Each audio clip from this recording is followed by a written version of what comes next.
Agora, missionária Camila Barros, na Deep Conference 2020. Verso 1 em diante, diz assim o texto: quando Jesus ia passando, viu um homem cego de nascença. E os discípulos de Jesus lhe perguntaram: Rabi, quem pecou? Este ou os seus pais, para que nascesse cego? E Jesus respondeu: nem ele pecou, nem os seus pais, mas isto aconteceu para que se manifestem nele as obras de Deus. Devemos fazer as obras daquele que me enviou enquanto é dia. A noite vem quando ninguém pode trabalhar. Enquanto estou no mundo, eu sou a luz do mundo. E tendo dito isto, cuspiu na terra, fez lodo com a saliva e aplicou nos olhos do cego. E disse: vai, lava-te no tanque de Siloé, que significa o enviado. E o cego foi, lavou-se e voltou vendo. Então os vizinhos e os que dantes o tinham visto a mendigar, perguntavam: não é este o que ficava assentado pedindo esmolas? E alguns diziam que era ele, outros diziam: parece com ele. Mas ele mesmo insistia dizendo: sou eu. Verso 21. Mas agora como vê? Ou quem lhe abriu os olhos? Não sabemos, diziam os fariseus, ou em algumas versões, os príncipes. Ele tem idade, interrogai-o. Falai por si mesmo, responderam os seus pais. E disseram isto porque temiam os judeus, pois já os judeus tinham resolvido que quem confessasse dizer que Jesus era o Cristo, deveria ser expulso da sinagoga. Foi por isso que seus pais responderam: tem idade, interrogai-o. Então chamaram pela segunda vez o homem que dantes havia sido cego e disseram: dá glória a Deus, sabemos que este homem que tu dizes que te curou é pecador. Verso 25. E respondeu-lhe ele dizendo: se é pecador ou não, não sei. Uma coisa eu sei, que eu era cego e agora vejo. Você pode dar um amém por essa palavra? Amém. Glória a Jesus. Glória a Jesus. Ele é cego, o texto diz que ele era cego. E João faz questão de relatar que a sua cegueira, que o seu nível de deficiência estava com ele desde o seu nascimento. Eu acredito que ele faz isso porque, apesar de não haver coisa alguma difícil para o Senhor fazer, a verdade é que nós reagimos de maneira diferente, de acordo com a proporção da nossa dificuldade diante da impossibilidade de alguém, não da de Deus. Porque para Deus, que diferença há entre curar uma enxaqueca e levantar um paralítico da cadeira de rodas? Absolutamente nenhuma. Mas a gente reage completamente diferente diante dos dois milagres. Alguém pega o microfone e diz assim: irmãos, eu quero glorificar a Deus porque eu estava com muita dor de cabeça já há alguns dias e remédio nenhum sanava e tirava a minha dor, mas hoje, enquanto a adoração ia fluindo, enquanto nós cantávamos louvores a Deus, de repente estancou a dor de cabeça. E algumas pessoas vão dizer: glória a Deus. E a reação é completamente diferente se de repente alguém que a igreja conhece, que hoje está numa condição de cadeirante, e de repente alguém que você vê assim há tanto tempo, ou de nascença vindo à igreja, daqui a pouco começa a correr de um lado para o outro dentro do templo. O culto não vai acabar, porque a gente fica impactado diante da grandeza daquilo que Deus realiza. Não porque é diferente para Deus, mas porque nos impacta de maneira diferente, porque é impossível para nós, é difícil para nós. Então não é à toa que João deixa claro que a cegueira desse homem é de nascença. Por exemplo, capítulos anteriores, se não me engano, por volta do capítulo 6, Jesus vai ter acabado de curar um cego que estava na aldeia de Betsaida, mas não há tantos versículos que se estendam acerca da cura desse cego. é um milagre tão extraordinário quanto. Na verdade, é a execução e a operação de um milagre na mesma área da deficiência. Mas por ele não ser cego de nascença, não há tanta ênfase no texto. Jesus o cura da mesma maneira, não faz lama, mas cospe diretamente no olho do cego. E às vezes a gente até olha rapidamente o texto e pensa assim: nossa, que coisa desagradável, como é que Jesus cospe assim na cara de alguém, na face de alguém? Quando na verdade Jesus não está cuspindo no homem, Jesus não está cuspindo no cego, Jesus está cuspindo na sua cegueira. Camila, e tem diferença? Tem diferença. Você sabe que a manifestação da saliva de maneira pública, você sabe que a exteriorização da saliva diante de alguém é o maior nível de desprezo que alguém pode se comportar diante de outra pessoa. É cuspir, seja diante dela ou seja nela. Então, na verdade, quando Jesus lança cuspe nos olhos do cego lá de Betsaida, ele não está dizendo eu desprezo você, ele está dizendo a sua deficiência que te humilha, que te diminui, não é nada diante de mim, eu desprezo ela. Eu diminuo ela. Então todas as pessoas que querem viver um nível de cura, todas as pessoas que querem viver um nível de transformação, todas as pessoas que querem viver uma experiência profunda e impactante com Jesus, precisam estar disponíveis para um nível de exposição. De exposição da sua deficiência, de exposição da sua ferida, de exposição daquilo que te diminui, de exposição daquilo que te afronta. Só que quando Jesus faz isso, ele não está dizendo eu humilho você, ele está dizendo eu humilho o que te humilha. Ele não está dizendo eu desprezo você, ele está dizendo eu desprezo o que tem tentado te desprezar. Agora vamos então novamente para o cego de nascença. E por que escolhemos ele e não o cego de Betsaida? Pelo mesmo motivo que eu acredito que João deu mais ênfase a ele do que ao cego de Betsaida. Essa palavra corresponde muito à realidade, à nossa realidade nos nossos dias.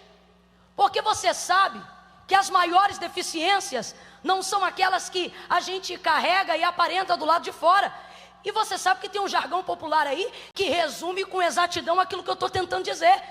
A gente sempre vive reproduzindo por aí, para gente que aparentemente enxerga muito bem, mas não vê o próprio erro, não vê o defeito, não vê pecado, não se conserta. E a gente vai dizendo por aí, o pior cego é aquele que não quer ver. E na verdade quem transmitiu isso biblicamente para nós foi o próprio Jesus que deixou isso claro. Não só nesse texto, um pouco mais no final do capítulo 9, mas em outras oportunidades estando diante dos fariseus, dizendo que os cegos não são os que não veem, mas são os que vendo não enxergam. Ele falou isso em outras áreas que nós julgamos serem as piores deficiências, e para Jesus não significam nada que seja relevante para a salvação e para que vidas sejam impactadas por intermédio delas. Por exemplo, ele usou a mesma expressão para os surdos, e ele disse: os piores surdos não são aqueles que não ouvem, mas são aqueles que ouvindo não praticam aquilo que escutam. E aí você está sentado aí agora e está dizendo: irmã Camila, e o que será que isso tem a ver comigo? Talvez você seja hoje aqui alguém que está passando por um momento de paralisia. Talvez você tenha alguma deficiência visual, auditiva, qualquer área da sua vida, e você pensa: eita, que hoje vai me pegar. Mas na verdade o nosso propósito hoje não é falar sobre as deficiências que aparecem do lado de fora, mas aquelas que nós carregamos desde que nascemos. E quando falamos das deficiências que nós carregamos, oh glória a Deus, e quando nós falamos das deficiências que carregamos desde que nascemos, eu me pergunto se haveria alguém aqui com ousadia o suficiente para se levantar e dizer: eu sou perfeito. Eu me pergunto se teria alguém aqui nessa noite que uma vez que acha que vê bem, que uma vez que nunca teve um problema de audição, que uma vez que todos os seus órgãos funcionam perfeitamente, tem a ousadia de levantar aqui agora e dizer: Camila, eu não tenho defeitos. A palavra do Senhor é fiel, e o que Jesus disse, e é disso que nós estamos falando, é que aquele que diz que não peca já pecou, porque é mentiroso. Todos pecaram e destituídos foram da glória de Deus. Camila, mas eu não me lembro. Se você não lembra do pecado que você cometeu, pode se lembrar do pecado que Adão introduziu você.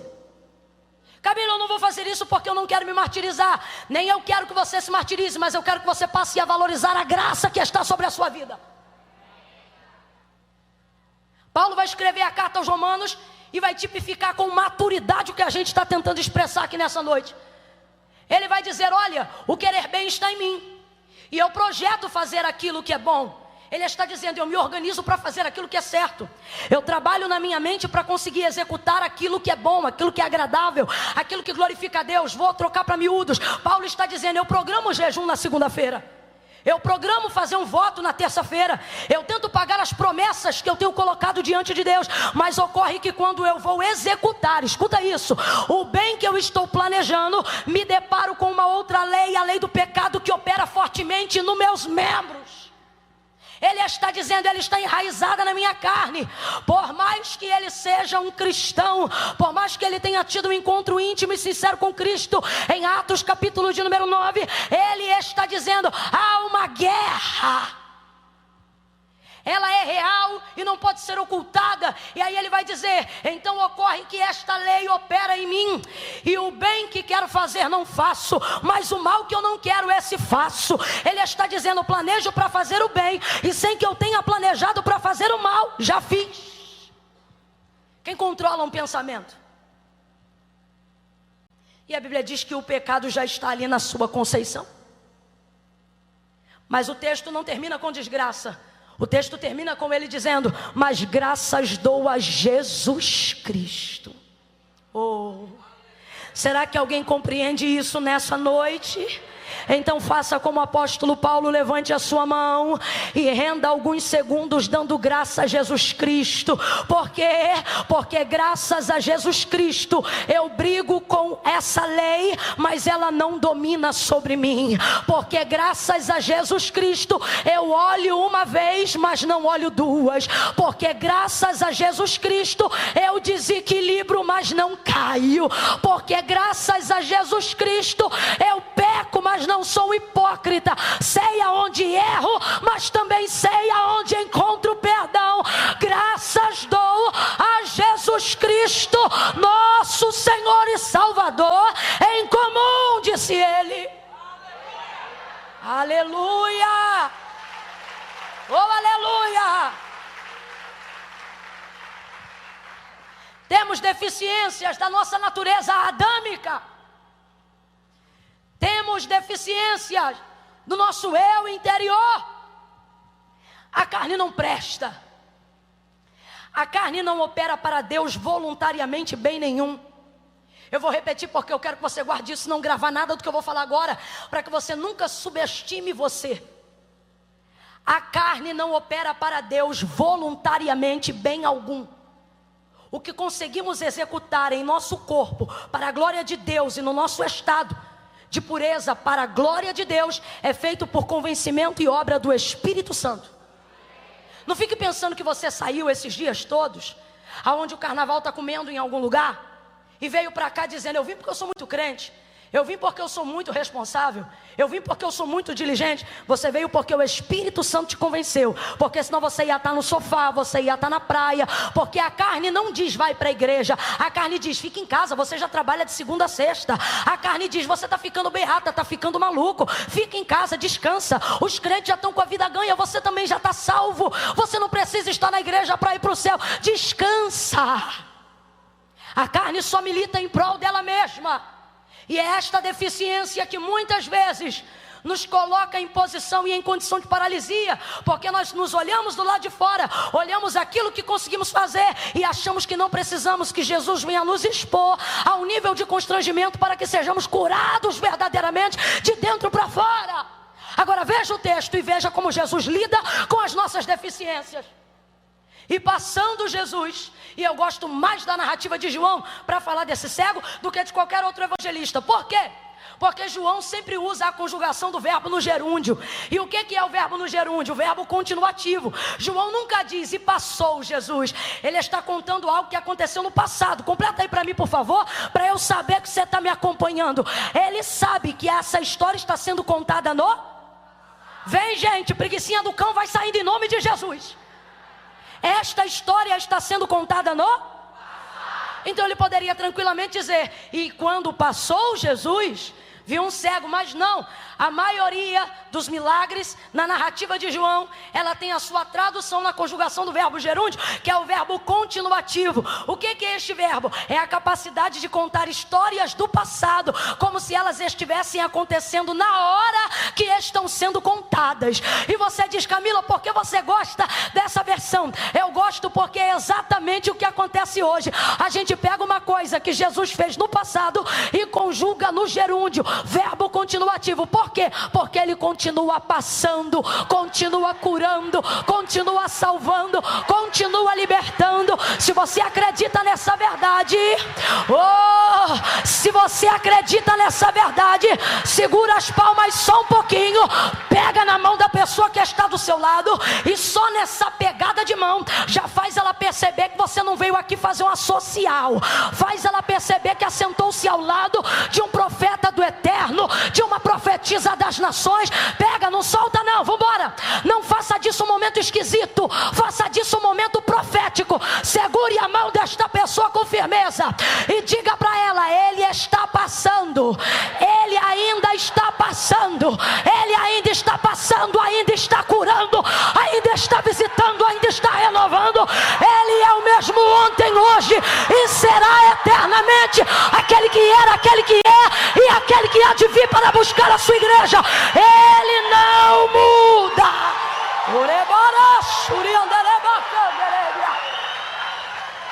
Então nós precisamos entender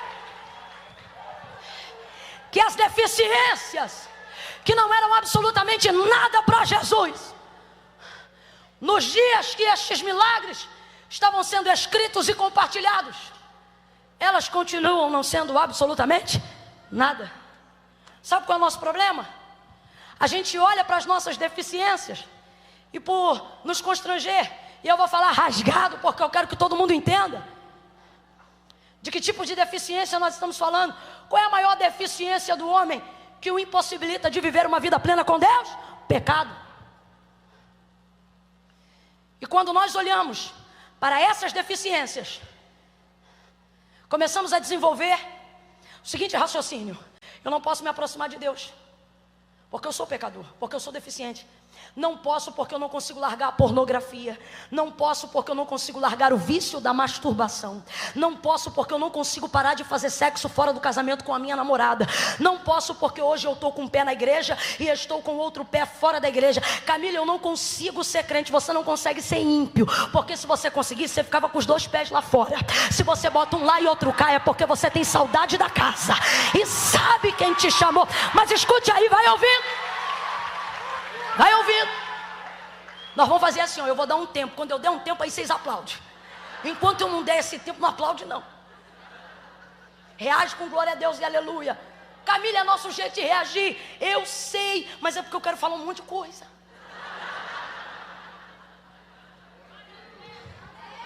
Aí nós olhamos para todas essas deficiências e dizemos: eu não posso.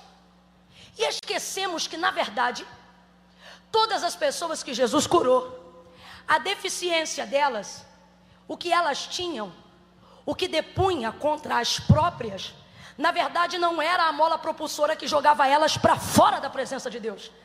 Era a mola propulsora que empurrava elas para a presença de Deus. Por exemplo, Marcos capítulo de número 5. Quem lembra da mulher do fluxo de sangue? Marcos 5. O texto diz que ela tinha uma hemorragia, ela minava sangue já há 12 anos.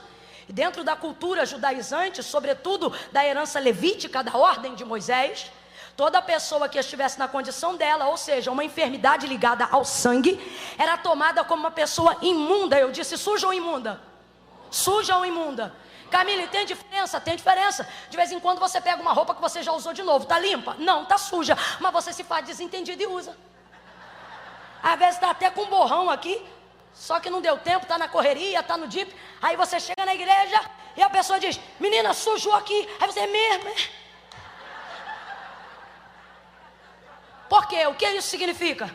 Significa que o que é sujo não é bom, o que é sujo não é confortável, mas ainda assim é tolerável, de acordo com a necessidade de alguém. Por exemplo, se você estiver muito apertado para ir no banheiro e estiver numa estrada: Camila, estou muito apertado. A gente vai parar em qualquer banheiro que encontrar pelo caminho. Mas dependendo da condição do banheiro, você tem que decidir: ou pegar um vírus ou fazer a sua necessidade. E aí você entende que não vai dar. Aí você entra com um pé e sai com o outro. Aí alguém olha para você e diz: ué, não usou o banheiro não? Aí você não diz assim: não, está sujo. Você diz: não deu porque estava. O que significa imundícia? Imundícia significa aquilo que não pode ser tolerado. A condição dela, segundo a lei, não é a condição de quem está suja, é a condição de quem está imunda. Significa que ela não podia ser tolerada. Então ela desenvolve um conceito na sua mentalidade: se eu tão somente tocar na orla das suas vestes, serei curada. Se eu tão somente tocar na orla das suas vestes, eu serei curada. Vai ouvindo aí, perceba como toda a desvantagem dela. Por que desvantagem? Porque era uma mulher segregada da sociedade. Jesus está passando e uma multidão está empurrando. Jesus está passando e uma multidão pode abraçá-lo, tocá-lo, se mover em direção a ele. Mas de acordo com a lei que lhe impunha isto, ela não podia, ela está em desvantagem. O texto diz que ela tentava chegar e ela vinha por trás. Todo mundo que está atrás sabe que está em posição de desvantagem. Mas por que todo mundo que está perto não está sendo curado? Porque as pessoas pegaram a fé e colocaram dentro de uma caixinha, por verem a maneira como Jesus trabalhava e acharem que Jesus só trabalhava desse jeito. Perceba? O texto diz que aonde Jesus passava, seu coração se movia de compaixão. E aonde ele passava, ele tocava os enfermos e todos eles eram curados. Então o texto vai dizer em todos os evangelhos no Novo Testamento: a todos quantos Jesus tocava, estes eram curados. De novo, a todos quantos Jesus, estes quem? Os que eram? Não, isso, não me irrita. A todos quantos Jesus tocava, estes eram. Somente quem ou quais eram curados? Os que eram tocados. Então o povo começou a desenvolver a seguinte mentalidade: só é curado quem é. E está todo mundo apertando ele, mas ninguém é curado. Está todo mundo do lado dele, mas ninguém é curado. Ou seja, está todo mundo na vantagem. Todo mundo tem um privilégio que ela não tem, mas eles não sabem usar, porque eles pegaram uma fé que não só vai, mas vem, volta, toca, é tocado. Mas eles pensam: só é curado se for tocado. Como ela não podia tocar, ou melhor, como ela não podia ser tocada, porque ele era judeu, porque ela estava imunda, aí ela desenvolve uma ideia que ninguém teve: ele pode me tocar, mas se eu tocar nele ninguém vê. Camila, não entendi, vai entender. Jesus tem permitido esse processo de humilhação. Jesus tem permitido você caminhar por um tempo na desvantagem. Não é porque ele quer te humilhar, mas ele quer que você use o que tem te colocado em último lugar para desenvolver um método novo de uma fé antiga, que ainda não foi utilizada pelas pessoas. Enquanto todo mundo esperava Jesus tocar para ser curado, ela foi a única que chegou por trás, tocou na orla das vestes dele e foi curada. Veja, a deficiência dela não colocou o ponto final na história. Ela tinha uma deficiência? Tinha. Ela era imunda? Era. Ela estava debaixo da lei? Estava. Mas perceba, a sua desvantagem, a sua deficiência, tudo aquilo que ela carregava, não foi o ponto final para que a obra de Deus acontecesse na vida dela. Camila, eu não entendi. Vai entender. Deus te trouxe aqui para dizer: sua deficiência não é o ponto aonde eu termino, é o lugar por onde eu começo. É por ali que eu começo. Quem está entendendo o que Deus está falando? Quem está entendendo o que Deus está falando? Deus te trouxe hoje aqui para te dizer: pare de dar desculpas. Eu tenho um propósito contigo, e o propósito que eu tenho contigo é maior do que tuas desculpas, maior do que as tuas deficiências, maior do que os teus erros. Aleluia! Aleluia! Levanta a mão direita o mais alto que puder. Coloca a esquerda na mesma envergadura. É na mesma altura. No 3, você vai baixar essas duas mãos santas no ombro. E não vai fazer assim, quebrado, não. Camila já venceu o desodorante. Mano, todo mundo vai ter que tomar um banho ainda hoje. Quando eu disser 3, vai pegar as duas mãos, vai colocar no ombro da pessoa e vai dizer: essa deficiência não é onde acaba, é por onde Deus começa. Levanta a mão. Eu conto 1. Não há absolutamente nada em você que te diminua, que a graça de Deus não acrescente. Não há absolutamente nada que te humilhe em você, que Deus não tenha poder de trazer dupla honra onde houve vergonha. 2,5. Prepara, porque você vai dizer a esta pessoa: essa deficiência não acaba, é por onde Deus começa. 3, pega aí no ombro dele e diz: essa deficiência não é aonde Deus acaba, é por onde Deus começa. Deus vai começar aí. Deus vai começar aí. Deus vai começar tratando o vício. Deus vai começar. Deus vai começar aí. Deus vai começar aí. Você diz: Deus, eu não sei por onde começar. E Deus está dizendo: deixa que eu começo. Eu vou começar por aí. João 9 é a mesma coisa. Olha o texto, gente. Olha o texto. O homem é deficiente, cego. Olha o texto. E passando Jesus, viu um homem. Veja. Está aí na Bíblia. Quando Jesus ia passando, viu um homem. Tem 2 vírgulas antes de falar da cegueira. Quem ainda está comigo, diga amém. Olha o texto. Quando Jesus ia passando, vírgula, viu um homem, vírgula, cego de nascença.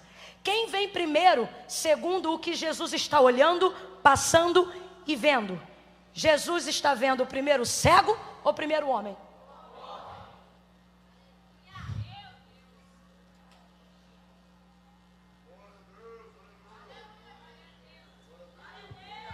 E passando Jesus, viu um cego? E passando Jesus, viu um? É você que acha que sua deficiência vem primeiro. É você que acha que esse problema, essa algema, cadeia, vício, limitação, seja lá o que for, que tem o governo da sua vida. Jesus passa e vê primeiro o homem, depois a deficiência dele. E passando Jesus, viu um. Jesus tem uma capacidade incrível de olhar para as mesmas pessoas que nós estamos olhando e ver nelas coisas que nós não vemos. É muito interessante. Você passa por um cracudo em São Paulo, lá no epicentro da Cracolândia, e ele pode ser um menino. Aí você passa por lá e você diz assim: ali um cracudo. Jesus passa pelo mesmo cracudo e diz: ali um menino. Você passa por um ponto de prostituição e você diz: ali uma prostituta. Jesus passa pela mesma prostituta e diz: ali uma mulher.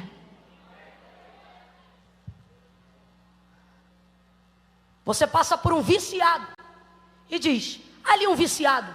Jesus passa pelo mesmo viciado e diz: ali um homem. Jesus está dizendo: aquilo que você é para mim é mais importante, mais relevante do que o que você faz contra. Deus deixa de nos amar quando está irado conosco? O amor de Deus falha? Mas a palavra de Deus diz que sua ira dura só um momento. Eu não estou dizendo que vamos zombar da ira de Deus. Só não podemos esquecer que Ele nos ama a despeito dos nossos erros. E por que nós estamos dizendo isso hoje aqui? Porque a gente espera se consertar para se apresentar para Jesus. E Jesus está dizendo: eu já estou te vendo muito antes. Deixa eu te falar um negócio. Para de gastar tempo na sua vida explicando para Jesus como você peca e aonde você peca. Vou falar um negócio rasgadão para você. Jesus sabe aonde você peca, que horas você peca, com quem você peca e como você peca. Camila, então o que eu faço? Você não precisa usar o seu tempo de reconciliação somente para dizer aonde pecou, como pecou e dar detalhes do seu pecado. Você precisa falar mais do seu arrependimento do que do seu pecado. Perceba, pessoas que tentaram se justificar diante de Jesus não alcançaram perdão, não alcançaram arrependimento verdadeiro. Jesus não dedicava sequer 5 minutos aos fariseus. Por quê? Porque eles viviam com uma justificativa atrás da outra, se escondendo atrás de Moisés, se escondendo atrás de Abraão, e não reconhecendo que ele era o Cristo, o Filho do Deus vivo. Agora este mesmo Jesus, que não dedicou 5 minutos a fariseus, sentou-se ao poço com uma mulher que já teve 5 maridos e o 6º não era dela. Está toda errada, mas está quebrantada. Está errada, mas quer consertar. E ela não fica explicando porque está com um homem que não é dela. Ela não fica explicando se é movida à necessidade ou à carência. Jesus diz assim: traga-me aqui o teu marido. E ela diz assim: eu não tenho marido.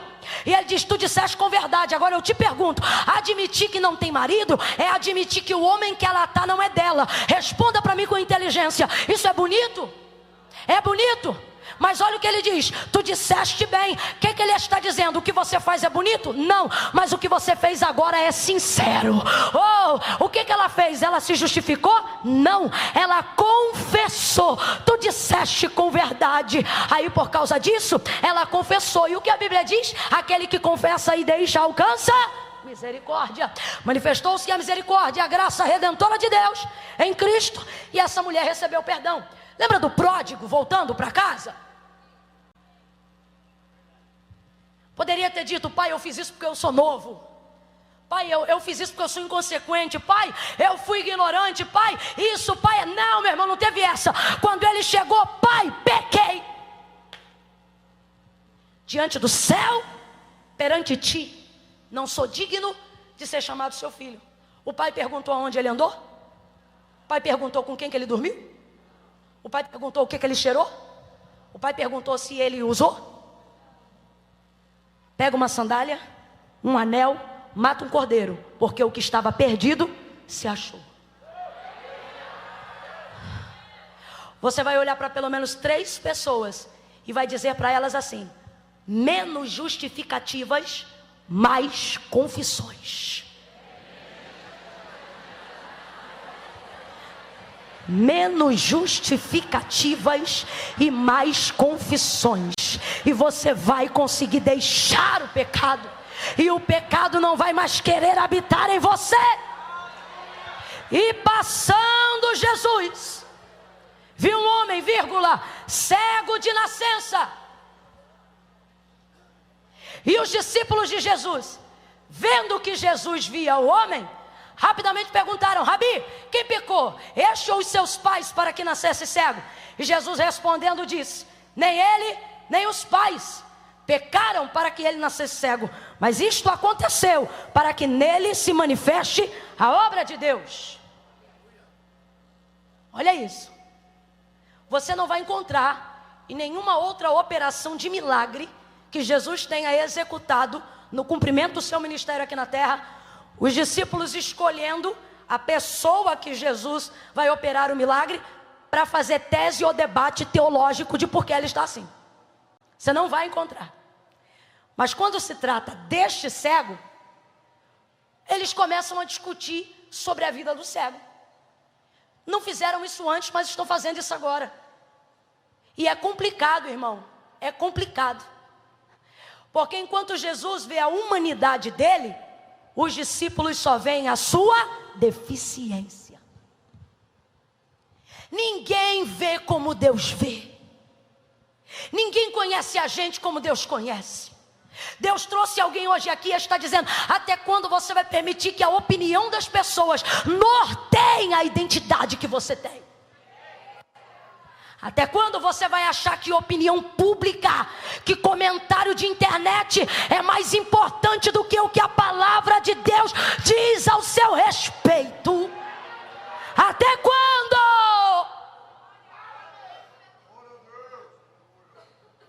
Jesus vê o homem e depois vê a deficiência. Os discípulos não veem o homem, só veem a sua deficiência. Vou falar mais rasgado. Sabe o que está acontecendo aqui? Jesus vê quem ele é. Os discípulos só veem o que ele tem. Se você olhar, tem 3 vertentes sociais no texto. Jesus, representatividade divina. o próprio Deus não vê o que tem e nem o que faz, mas acima de tudo vê quem a gente.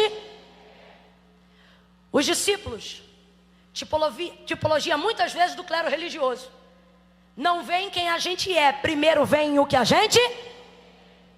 Eu venho de uma cultura, eu achei bonito o que fizeram, mas essa biografia é uma biografia de uma página falsa, só que eles têm tantos seguidores que eu acho que o pessoal pensa que é verdadeira. E lá eles dizem que eu nasci num lar cristão. Isso é mentira. Eu não nasci num lar cristão. Deles é mentira, de vocês foi só um equívoco da informação. Minha família veio toda desconcertada. Ninguém lá em casa servia ao Senhor. Não conhecíamos o Evangelho. Eu ouvi falar de Jesus da obra do Calvário aos 12. Entreguei minha vida a Cristo aproximadamente aos 14 e me converti de verdade aos 16. E foi daí por diante que as coisas começaram a acontecer. Eu venho de uma época que antes de falarem o que Jesus precisava ou podia me dar, eles me diziam o que eu tinha que tirar. Antes de alguém dizer assim, ó, aqui pode isso, aqui pode isso, aqui pode isso, sentavam a gente numa cadeira e diziam, aqui não pode isso, não pode isso, não pode isso, não pode aquilo, não pode isso. Tinha que amar muito Jesus. Você dizia, mano do céu, não pode nada. Só que era batismo, só que era Jesus, só que era o caminho que você conhecia, dentro do que você conhecia, para a salvação. E aí você dizia, tá bom. Porque muitas vezes a instituição humana, antes de ver quem o indivíduo é, só vê o que ele carrega. E infelizmente nessa época se houve a constituição de muitos discípulos que hoje são sepulcros caiados, com o estereótipo de santidade do lado de fora e em estado de putrefação do lado de dentro, precisando do perfume da religiosidade para que ninguém perceba o quão caídos eles estão por dentro. Os discípulos só veem o que ele tem, só veem o que ele carrega, só veem a sua deficiência. Terceira classe social que está de olho na nossa vida: os vizinhos. Quem são os vizinhos? Sociedade, comunidade, mundo lá fora. Olha os vizinhos, depois que o homem é curado. Não é esse o que ficava pedindo esmolas? Ele não era vagabundo. Ele pedia esmolas porque ele tinha direito segundo a lei mosaica. Uma vez que não podia adentrar ao templo e executar nenhum serviço oficializado, ele tinha direito a receber esmola. Mas veja, o homem está curado depois de estar diante de Jesus, mas ninguém olha e diz, olha, está curado. Por quê? Deus olha quem a gente é. Alguns de dentro só olham para o que a gente tem. E a sociedade só se lembra do que a gente fazia. Mas Jesus está olhando para quem Ele é. E é por isso que os discípulos começam a fazer tese teológica da vida do camarada. Rabi, mestre, quem pecou? Ele ou os seus pais, para que ele nascesse cego? Muitos interessados em quererem conhecer a vontade de Deus. Nada, isso não é uma pergunta, isso é um julgamento premeditado. Eles só querem saber aonde está o pecado. Na verdade, eles não querem saber de nada. O que eles querem saber é isso aqui, ó. Por que Jesus parou para olhar para esse cara? Eles só estão vendo o homem porque Jesus parou para olhar para este homem. Um homem que não tem nada a oferecer, segundo a visão dos discípulos, apenas uma lição para entender porque se fica dessa maneira, porque se chega a este ponto, de onde vem esta limitação. E aí Jesus vai quebrar eles na emenda. Nem ele, nem os pais. Vamos falar a verdade, eu preciso entregar esta palavra para que cura seja produzida no coração de algumas pessoas aqui. Tem gente aqui que compreende que a sua vida social ficou um pouco mais difícil depois do período da conversão.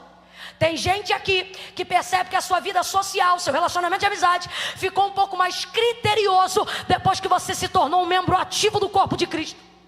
Tem gente aqui que percebe o quão difícil tem sido dar testemunho depois que decidiu caminhar ao lado de Jesus. É impressionante quando a gente estava envolvido com tudo que não prestava, dançando até o chão em qualquer baile da vida. Ninguém queria saber se o cara era teu marido, namorado, amante da colega. Quando você ficava pelas portas e a esquina, entornando cachaça até ficar doidão, ninguém queria saber com que dinheiro você pagava. É você botar uma Bíblia debaixo do braço e caminhar para a igreja, aparecer de carro e alguém já quer saber se é com dinheiro de dízimo, se é com dinheiro de pastor, se é com dinheiro de oferta, se é crente de verdade, se está andando com alguém. Alguém já quer saber se é mulher, se é namorada, se é noiva, se é amiga da vizinha. Todo mundo começa a querer acompanhar a sua vida. E num primeiro momento a gente pensa: meu Deus, desde quando minha vida se tornou tão interessante? Vou falar rasgado. Tem gente aqui que muitas vezes é o tema do almoço na casa de outro alguém. Tem gente que quando o culto acaba, podia conversar sobre o culto, mas não, vamos conversar sobre a cabeça do ministro. Vamos aqui, ao invés de comer a pizza, vamos comer a moral de alguém. É impressionante como parece que um foco de luz, como um refletor desse, que parece que é um sol para cada pessoa, parasse em cima da gente e de repente ninguém tivesse mais nada para fazer a não ser cuidar da nossa vida. Jesus me trouxe hoje aqui para dizer por que isso está acontecendo. E isso está tirando o seu sono. O que andam dizendo está tirando o seu sono. A tese que andam fazendo das suas atitudes, do que você fez, do que você deixou de fazer, está tirando seu sono.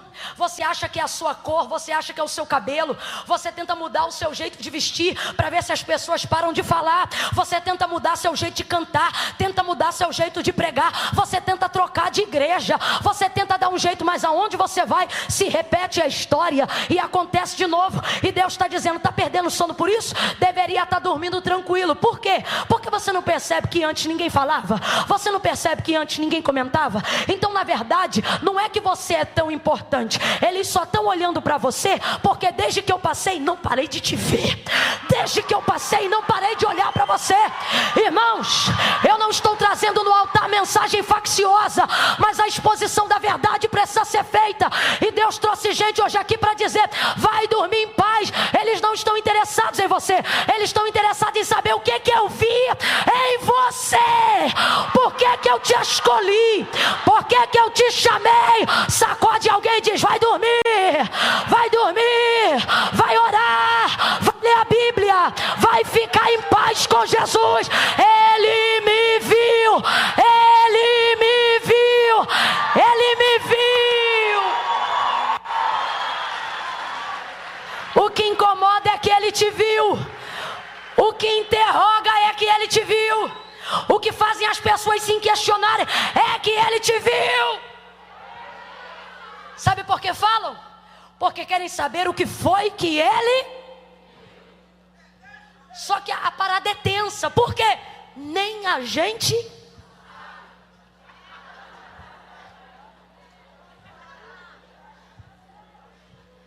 Jesus está dizendo: esse mal está tentando te cirandar, porque meu foco de luz está sobre você.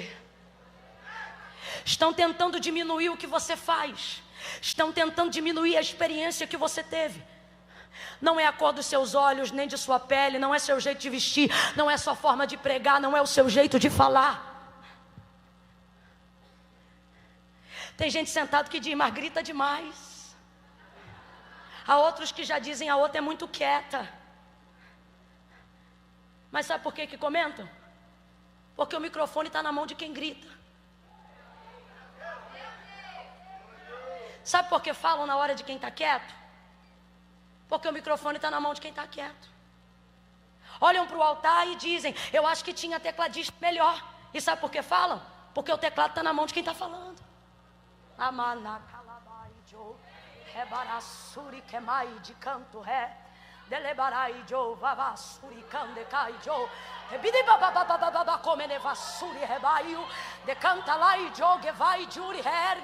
E Deus trouxe gente hoje aqui para dizer: não tente explicar para eles, porque você também não sabe. Você ainda está tentando endireitar a tua vereda. Camila, eu não entendi, vou falar rasgado. Deus está te proibindo de se manifestar em comentário de gente que não conhece a cor dos teus olhos, para tentar explicar por causa disso e daquilo. Deus está dizendo: ei, entra no teu quarto, fecha a tua porta. O teu pai que te vê em secreto vai dar uma resposta em público. Vai pro teu quarto. Sacode uns 3 aí e diz: sai do WhatsApp e vai pro quarto. Sai do WhatsApp e vai pro quarto. Sai do Facebook e vai pro teu quarto. Sai do raio dessa televisão 24 horas por dia e vai pro teu quarto. Ah, Camila, eu tenho que me informar. Quer se informar de verdade? O jornal vai te dar notícia velha. Quando você acordar cedo no quarto, Deus vai te contar o que vai fazer no ano. Deus vai te contar o que vai fazer no mês. Deus vai te contar o que vai fazer em 2025. Grita para alguém e diz: vai pro quarto. Vai pro quarto. Vai pro quarto.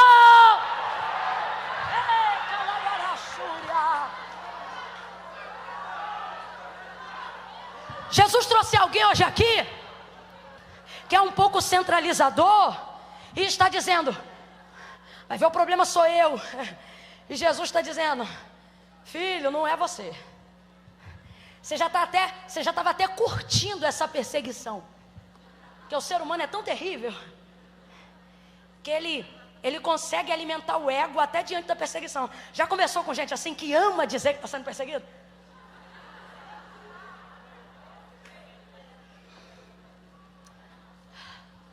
A gente está numa miséria tão grande emocional, que antigamente só se ostentava o que se tinha, hoje se ostenta até o que não tem.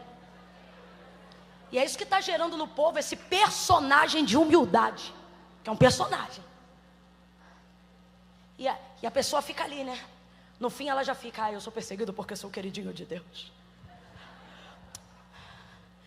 Eu estou passando por isso, porque você sabe, né? Só atira pedra em árvore que...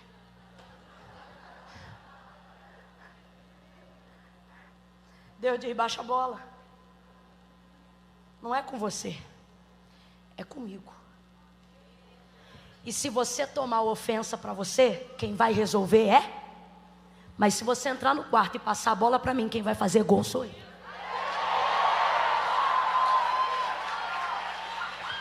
Ah não, agora ficou michuruca. Se é para aplaudir, aplaude tudo junto.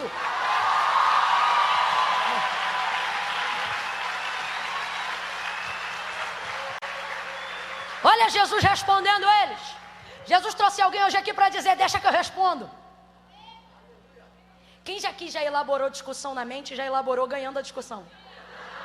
Não, vamos falar a verdade. Quem aqui já voltou numa briga que era passada porque descobriu uma resposta melhor? Vou catucar, que agora eu vou ganhar essa parada. Mulher é assim. Mulher é assim. A coisa acabou, o camarada já cedeu. Quando pensa que acabou tudo, ela volta. Engraçado, né? E começa tudo de novo. Jesus está dizendo: deixa que eu respondo.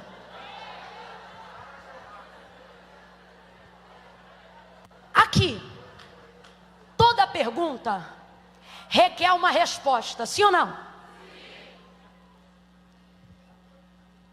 Há perguntas que são tão indevidas que Jesus as responde com uma outra pergunta, querendo dizer que o indivíduo já tem a resposta. Mas às vezes, como nesse caso, Jesus responde, e o interessante é que o que ele responde não cai de maneira partidarista para nenhuma área. Foi ele ou foi os pais? Eles são previsíveis acerca da limitação. Eles estão determinando um juízo, dizendo ou foi um ou foi outro. Por isso que eu digo que não é uma pergunta legítima, porque uma pergunta sincera não determina. Ela quer saber, não importa de onde vem. Mas eles determinam, ou foi ele ou foi os pais. Aí você pensa diante de uma pergunta dessa, que Jesus vai dizer, foi ele. Ou Jesus vai dizer, foi os pais. Afinal só tem duas opções. Na colocação da pergunta só tem duas. Vem gente, quantas opções? Quantas opções? Parece prova de múltipla escolha. Ou você assina uma, ou você assina outra. Aí Jesus vem e assina aquela terceira que vem escrita, nenhuma das opções acima. Jesus diz, nem ele e nem os pais. Sabe o que eu entendo nisso aqui? Jesus está dizendo, ele está sim, vou falar grosso modo, para que eu tenha a oportunidade de fazer uma surpresa. Tem gente aqui que não está fazendo diferente dos discípulos na própria vida. Está dizendo assim, Jesus, ou tu prepara fulano e leva, ou tu me tira de onde eu estou. Aí Jesus aparece hoje na boca da pregadora para dizer para você, eu não tiro ele nem arranco você. Há outros que estão aqui achando que um chamado, um ministério anula uma vida. E estão entrando em questões aqui severas, dizendo, Camila, eu deixo tudo para fazer a obra de Deus, ou eu primeiro me formo para depois fazer a obra de Deus. Primeira coisa, tudo o quê? Com 16 anos, o que é tudo?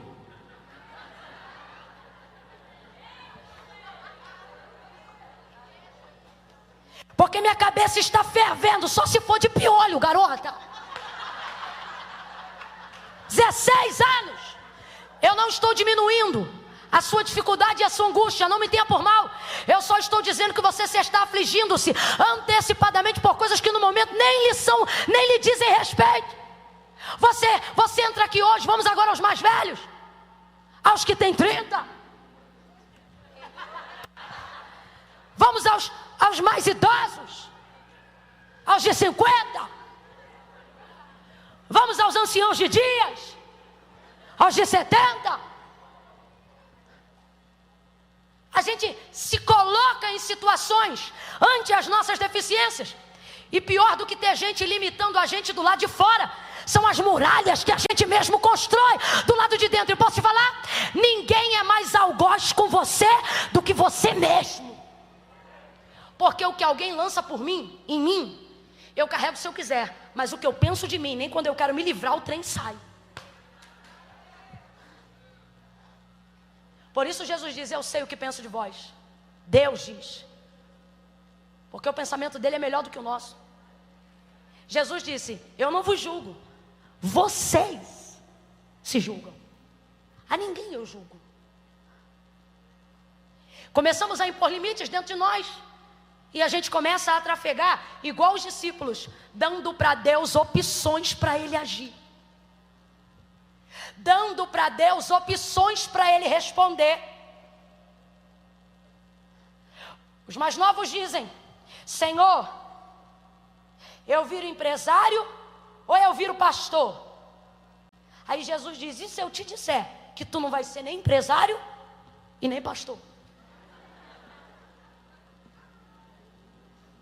Senhor, eu faço administração ou faço educação física? Aí o Senhor vai lá numa área da lista que você nunca imaginou, vai olhar, vai se surpreender, vai se apaixonar, e ele diz, nenhuma coisa nem outra, você vai fazer isso aqui.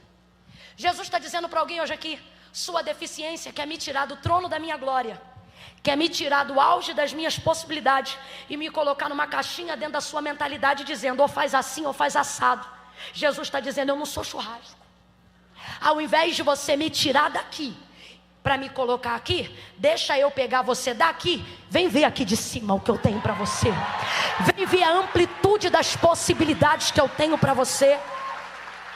Nem uma coisa nem outra. Vou traduzir da seguinte maneira, Jesus trouxe pessoas hoje aqui para dizer, ei, aguarda, no ano de 2020 eu não vou entrar pelo caminho que você esperava e nem vou sair pela porta que você imaginava. Quem aqui já teve festa surpresa? Levanta a mão. Quem já teve? Quem já teve? Mas surpresa de verdade. Não é aquela surpresa que a informação vaza e você tem que fingir que é surpreendido, não. É aquela surpresa mesmo que você toma um susto. Aquela que quando você entra quase infarta, chuta até um trem de tão, meu Deus, Deus que fica.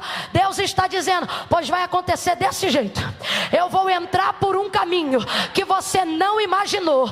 Eu vou traçar uma rota que não está no teu GPS. E quando você disser, ou vem aqui, ou vem ali, Ele te dá um susto e te faz uma surpresa. O Espírito Santo está liberando essa palavra para algumas pessoas, e Ele está dizendo: vai haver surpresa. Vai haver surpresa.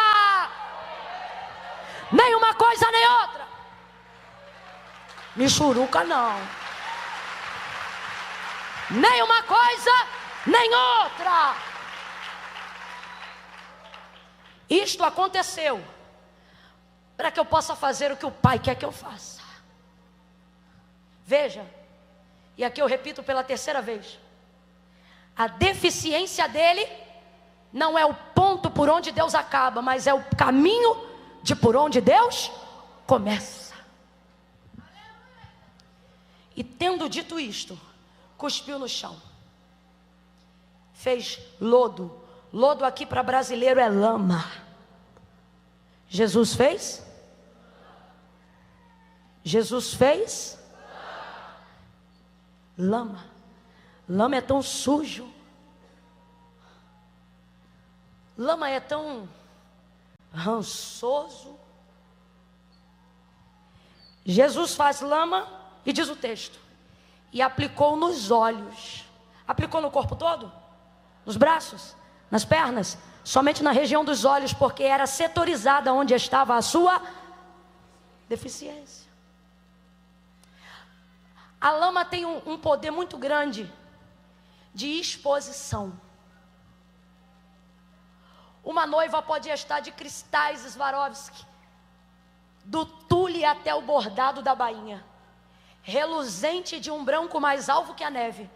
Mas se enquanto entra na igreja para casar, houver um bordão, um borrão de lama no vestido, ninguém olha para cristal nenhum. Há um desespero público. E parece que diante de todos os cristais só aparece a lama.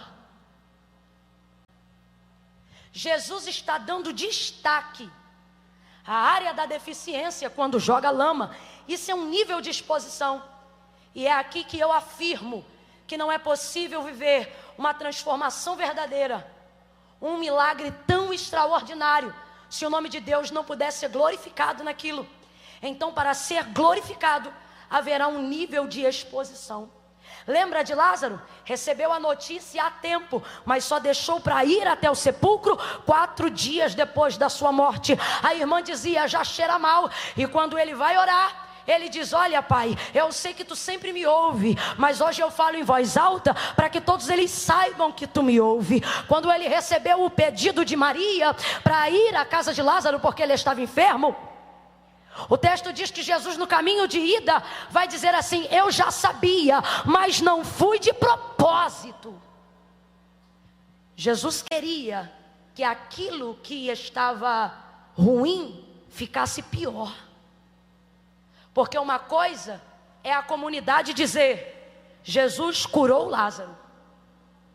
E outra coisa é a comunidade dizer: Jesus ressuscitou Lázaro dos mortos.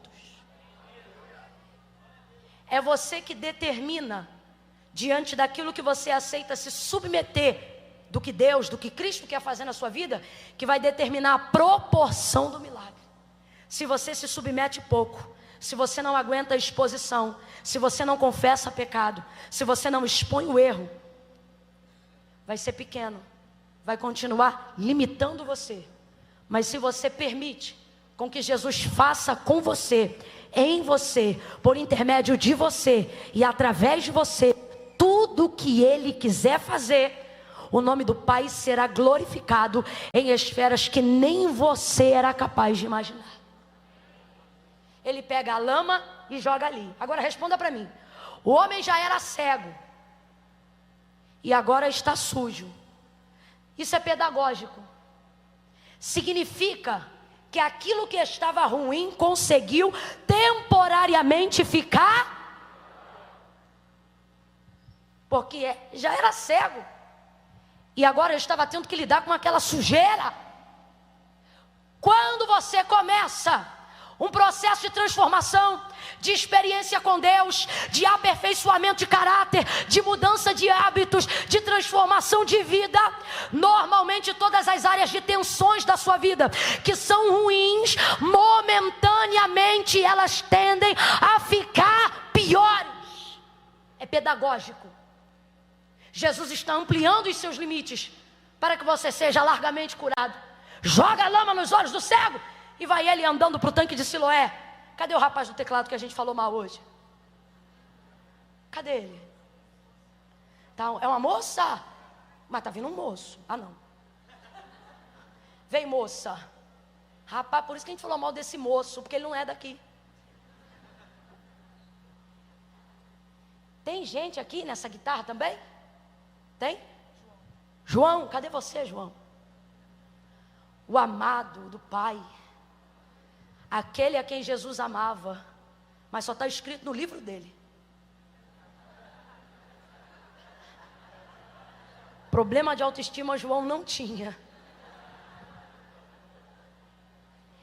Cadê o baterista? É parcelado? Vem na parcela? Vem isso aí, tem pressa não, vem tranquilo.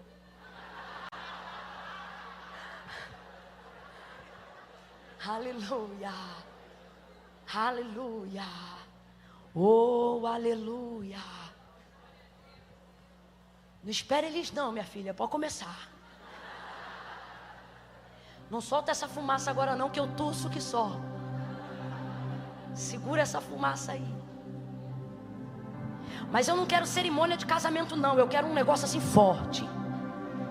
Um tango, um blues, um bolero pesado. Não, forte, forte. Isso, mais forte.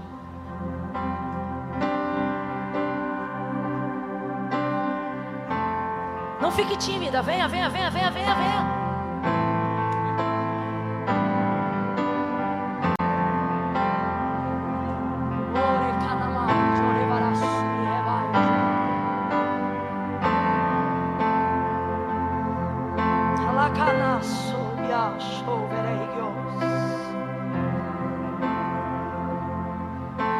Você diz, Senhor, eu não sei se eu vou suportar contar isso, expor isto. Calma aí, calma aí, calma aí, não vem ainda não. Espera. Espera o comando, espera o comando. Quem veio pode ficar, mas quem está no lugar segura.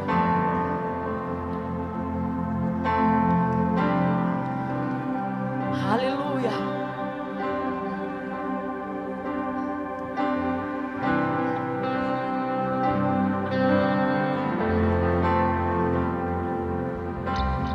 Jesus jogou a lama naquele homem e disse assim para ele: vai e lava-te no tanque de Siloé, que significa o enviado. Ouça isso. Aquele homem está indo em direção ao tanque sujo. Como é que ele está? Vem, igreja, como é que ele está? Sujo. Aquele homem está sujo. Eu vejo ele indo ao tanque. Vejo ele indo ao tanque. E imagino as pessoas olhando e vendo o pastor que ele está sujo. E se eu visse, talvez eu diria: ei, cego! Vai ver, ele é cego, não viu?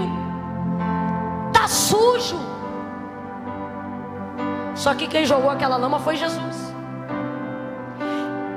Eu imagino que o cego diria assim: fique tranquilo, porque quem jogou a lama também me disse aonde tem a água. Você está entendendo o que Deus está falando? Jesus está dizendo: eu faço a ferida, mas te dou o bálsamo. Eu te exponho, mas eu te cubro. Eu abato, mas eu exalto.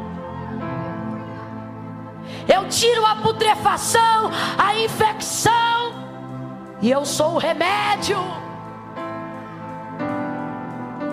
Chega ele no tanque, joga água nos olhos e é curado.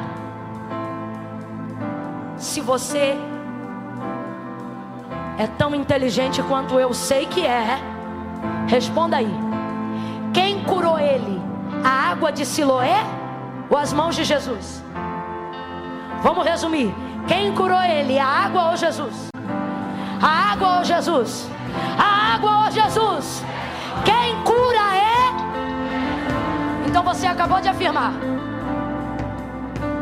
que ele não foi curado quando jogou a água. Ele foi curado quando Jesus jogou a... Quando Jesus joga a lama, ele é curado. Mas porque era cego de nascença e Jesus decidiu curá-lo com lama, ele não via luz e não via nada, porque Jesus decidiu curá-lo com lama. Se fosse só a saliva, ele ia ver reflexo de luz e ia saber que estava curado. Se você fechar os olhos e alguém acender uma luz e você permanecer de olhos fechados, você percebe o que chamamos de sombra pela luz. Sim ou não? Sim ou não? Só que Jesus não curou ele só com saliva. Jesus fez lama, jogou terra. Então ele já está enxergando, mas não sabe. Ele já está vendo, mas não sabe. Camila, como é que nós afirmamos isso? Nós afirmamos isso porque nós sabemos que não é a água de Siloé que cura. Quem cura é... Então ele não foi curado quando lavou o rosto. Ele foi curado quando Jesus tocou nele. Então responda: já está curado, sim ou não? Sim ou não? Mas sabe que está curado? Por isso Jesus disse: lava. Sabe o que é que Jesus está dizendo para a gente hoje aqui? E se eu te disser que o que você me pede e o que você precisa já está feito, você só não viu porque ainda não fez a sua parte. Quando ele vai para o tanque e faz a parte dele, ele percebe que está curado. Quando ele vai para o tanque e faz a parte dele, ele pode ver. Olha para quem está do seu lado e diga: faça a sua parte, porque Jesus já fez a dele. Se lave, se limpe, se purifique, confesse, peça perdão, desça. Olhe para umas duas pessoas e diga: já está feito, já está feito, já está pago, já foi perdoado, tu já é livre, já é curado. Mas só vai saber quando fizer a sua parte. Faça a sua parte. Faça a sua parte. Lavou? Olha para mim, eu já estou encerrando. Quando ele joga água nos olhos e passa a ver, ele está no poço, na beira de um tanque. Completa para mim para saber que você está me ouvindo. Na beira de um... O tanque de Siloé...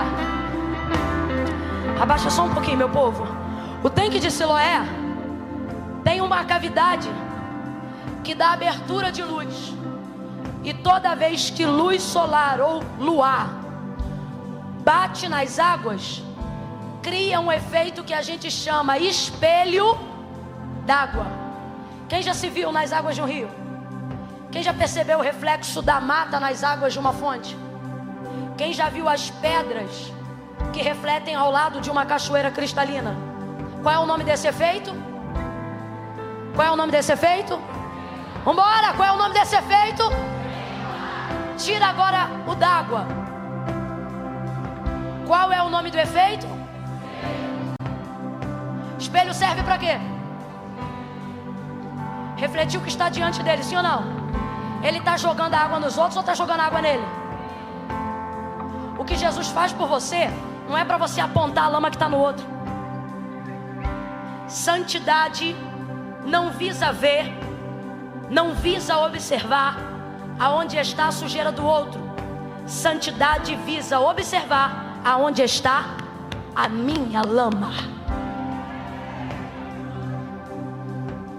Se ele pudesse dizer qual foi a primeira coisa que ele viu, o texto não revela, mas eu sugeriria que ele viu a si mesmo pelo espelho d'água, porque a gente é tão narcisista que quando saímos de casa, acabamos de nos arrumar, se a gente passar na coluna de um shopping que tem espelho, a gente está andando rápido. Quando vê que vai ter um espelho, a gente...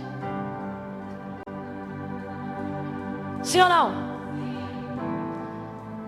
Porque o homem foi feito para se enxergar. Por que sua rede social é o advento que mais disputa você com qualquer outra coisa? Porque você vê a contemplação do eu, e isso te agrada. Estão me curtindo, estão me amando, estão me apoiando, estão comentando.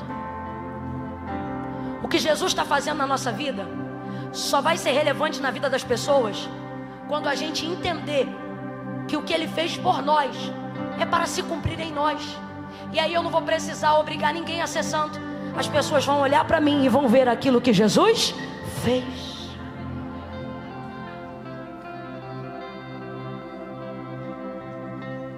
Ele volta e o povo comenta: não é este o esmoleiro? E diferente da gente que tem vergonha do passado que viveu e troca de calçada quando alguém diz: não é o cachaceiro, não era o cracudo, não era o adúltero, bota a Bíblia e sai escondido. Ele não troca de calçada, ele vai para cima. Ele chega no meio da conversa afiada e o povo diz: eu acho que é ele. Os outros dizem: parece com ele. Ele chega no meio da roda e diz: sou eu mesmo.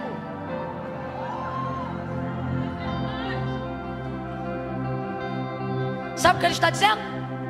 Sou a mesma pessoa, só não faço mais as mesmas coisas. Ele está dizendo que a transformação que Jesus fez na vida dele mudou o que ele carregava, mudou o que ele fazia, mas não mudou quem ele era. Esse homem deve estar mentindo. Leva para a sinagoga. Chega na sinagoga: como é que você foi curado? O homem chamado Jesus jogou lama, eu joguei água e vi. Isso deve ser mentira. Todas as vezes que não acreditarem na experiência que você viveu, todas as vezes que alguém não entender ou não viver o que você está vivendo com Cristo, vão tentar descredibilizar a sua experiência. Vão dizer: não é verdade, ela não chora tanto assim, ele não sente tanto Deus assim. Este moço, por exemplo, está cheio do Espírito Santo, numa marcha, num fluxo de intercessão, e tem alguém sentado, só porque nunca fez isso, vai tentar dizer: deve ser doido, não está entendendo de verdade. Mas sabe o que eu acho lindo? Ele continua fazendo. Sabe por quê? Porque o que você pensa sobre ele não muda o que ele está sentindo, não muda o que ele está vivendo. E é isso. É isso. Olha para alguém e diga: é isso. Diga: é isso. Que está na hora da gente entender que descredibilizarem a nossa experiência não muda o que a gente viveu com Jesus. Disseram: esse homem é pecador, dá glória a Deus. E como dizia a vovó, ele dá um tapa com luva de pelica. Ele diz assim: se é pecador ou não, eu não sei. Sabe o que isso significa? Jesus está dizendo: o que dantes havia sido cego, o curado, ele está dizendo assim: quem fala do que não sabe são vocês. Ele está dizendo: eu só falo do que eu vivi. Até quando? Se liga nisso aqui, que isso aqui é sério. Até quando a gente vai deixar gente que teve um lance superficial com quem achou que era Jesus ir representar a gente na televisão, na rede social, até mesmo em alguns altares?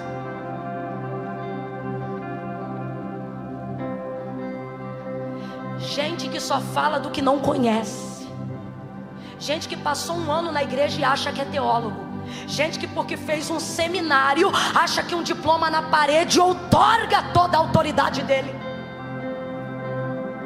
Até quando, tendo experiência verdadeira, a gente vai deixar a gente superficial calar a nossa voz? Porque você diz, eu não quero ir. Aí vem outro que não fala lé com cré e vai lá representar os evangélicos. E por que isso acontece? Porque muitas vezes eles abrem a boca e são tagarelas, mas só falam do que não sabem. E por que estão ganhando tanto espaço? Porque Jesus está fazendo coisas reais na nossa vida.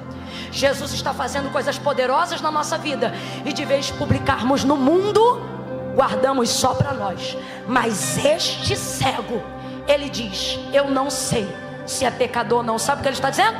Não falo do que eu não sei, vou falar do que eu vivi. E sabe o que eu vivi? Eu era cego e agora eu vejo. O homem chamado Jesus jogou lama, eu joguei água e agora eu vejo. Eles disseram, vai embora. Ele foi. A porta da sinagoga se fechou para ele para sempre. Quando você decide publicar a sua fé em Jesus, algumas portas no caminho serão fechadas. Não tem problema. Quando ele dá um passo para fora, quem está lá? Jesus.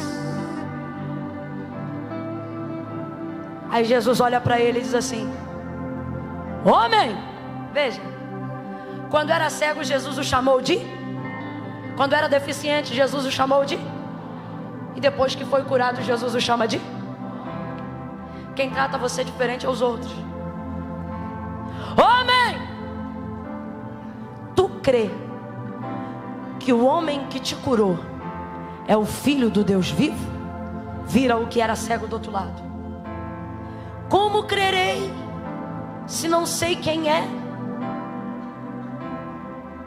Jesus vira, sou eu que falo contigo. O homem diz, creio.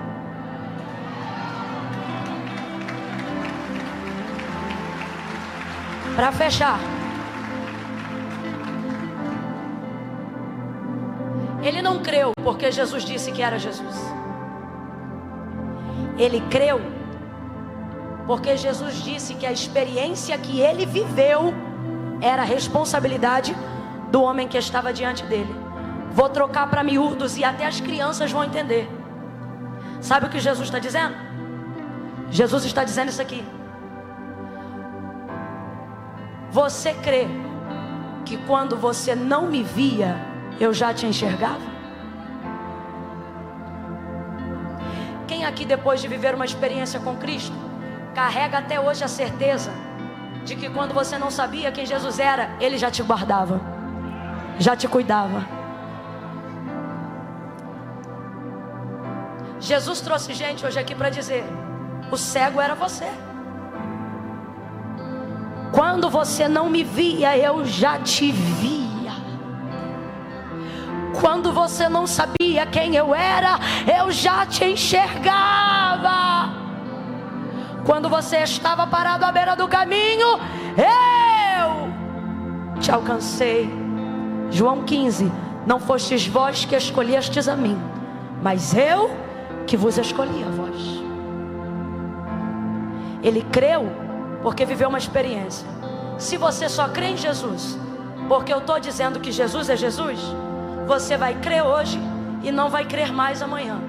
Mas se você sair daqui hoje dizendo, Senhor, a partir de hoje eu quero viver contigo uma experiência profunda e sincera, não importa o que dirão da sua experiência, nunca mais, nem a sua deficiência, nem o que dizem, nada vai impedir seu relacionamento com Cristo. Quem entende isso, diga amém. Agora sim, fique de pé do seu lugar em nome de Jesus. Aleluia. Estica aí o braço, se espreguiça. Vocês estão aí desde cedo. Faz uma laboral aí. A Bíblia diz que o estudo da palavra é enfado da carne, mas é fortalecimento do espírito. Eu acho que você queria fortalecer o espírito, porque se fosse a carne você não estava aqui. Amém ou não amém? Então se estica aí e prepara para encher mais um pouquinho.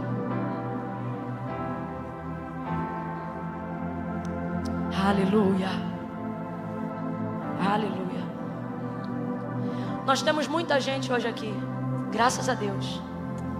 Não dá para fazer uma seleção de grupos daquilo que a gente quer fazer. E vai ver que não dá, porque não é propósito de Deus mesmo. Mas se hoje tem alguém aqui afastado dos caminhos do Senhor, desviado da casa do Pai, faz um concerto com Deus aí agora. Entrega o teu caminho ao Senhor, confia nele, e o mais Ele fará. Você está diante de Jesus agora. Fecha os teus olhos, curva a sua cabeça. Aos que estão no altar, entendam que esse altar agora, nessa noite, se faz tanque de Siloé. Eu quero crer que quem está aqui no altar veio porque quer fazer a sua parte. Senhor, eu entendo que eu preciso fazer a minha parte. Se mais alguém que sabe que tem uma área da vida, uma área específica, uma área isolada, uma área que diz: Camila, isto aqui é uma guerra para eu vencer. Camila, isto aqui depõe contra mim, isto aqui tenta diminuir meu testemunho, é a área da lama. Vem ao tanque hoje. Não venha, eu vou lá na frente receber oração, não. Só venha se tem uma área específica da sua vida que te diminui, que te afronta. Você sabe qual é o nome do pecado que te humilha. Vem fazer a sua parte, vem sair enxergando hoje.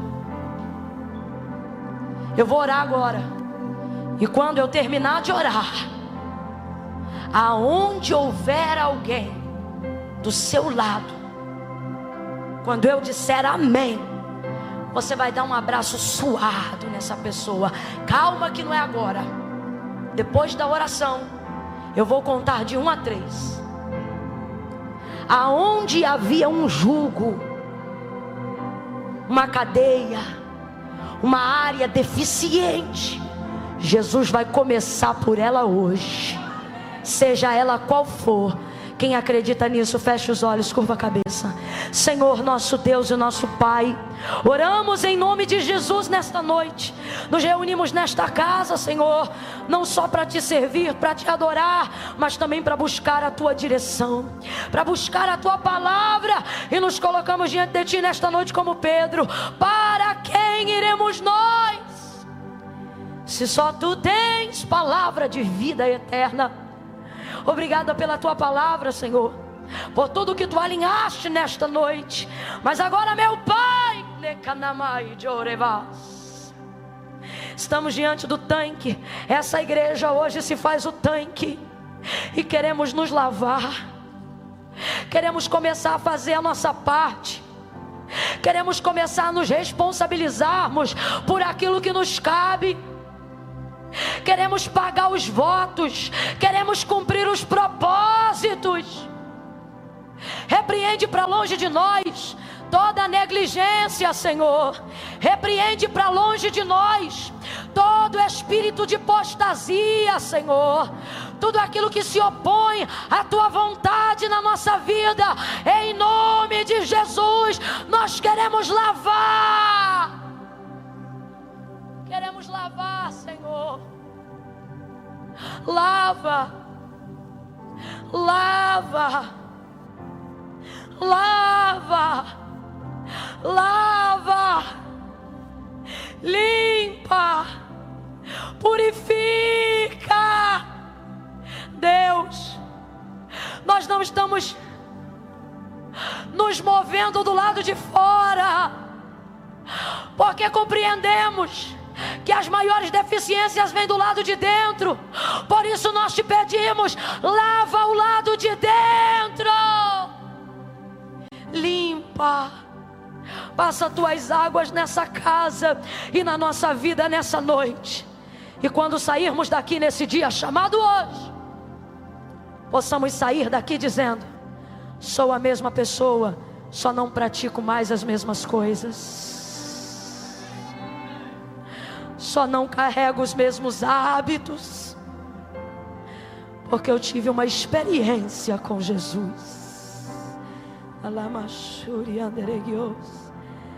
Aqueles que estão fazendo contigo agora uma aliança, Senhor, recebe em tua presença, escreve o nome deles no livro da vida, torna a dar a alegria da salvação e glorifica, glorifica, glorifica, glorifica o teu nome na vida de cada um deles. Nós oramos e os abençoamos no poderoso nome de Jesus. Quem concorda, diga.